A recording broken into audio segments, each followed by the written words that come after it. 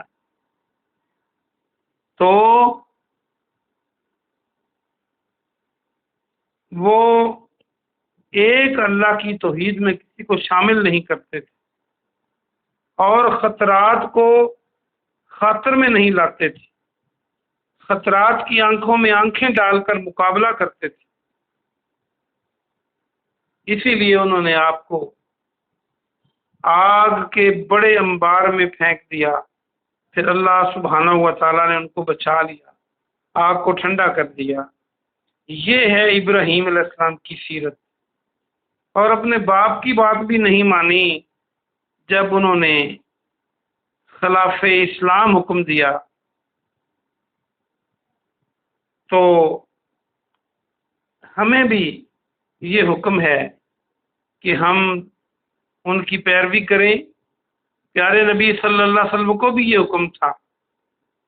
تو اللہ فرما رہا ہے کہ جو ملت ابراہیم کی پیروی کرے اس سے اچھا کون ہو سکتا ہے، یہ خوبیاں ہونی چاہیے۔ لیکن باپ کے ساتھ بدتمیزی بھی نہیں کی، ان کو ابا جی کہہ کر ساری باتیں بتلائیں۔ اگر وہ نہیں مانے تو ان سے بدتمیزی نہیں کی، لیکن باپ کی بات کو اللہ کے مقابلے میں نہیں مانا۔ آگے فرمایا کہ جو کچھ زمین و آسمان میں ہے وہ اللہ کا ہے، اللہ اس کا مالک ہے، اللہ اس کا پیدا کرنے والا ہے، وہ اللہ کا غلام ہے، وہ اللہ کے حکم کے مطابق چلتا ہے۔ تو پھر جو اللہ نے چیزیں پیدا کی ہیں تم ان کو اللہ کے مقابلے میں لے آتے ہو، یہ سوچنے والی بات۔ جب اللہ کے علاوہ ہر چیز مخلوق ہے تو پھر وہ عبادت کے لائق کیسے ہو سکتی ہے؟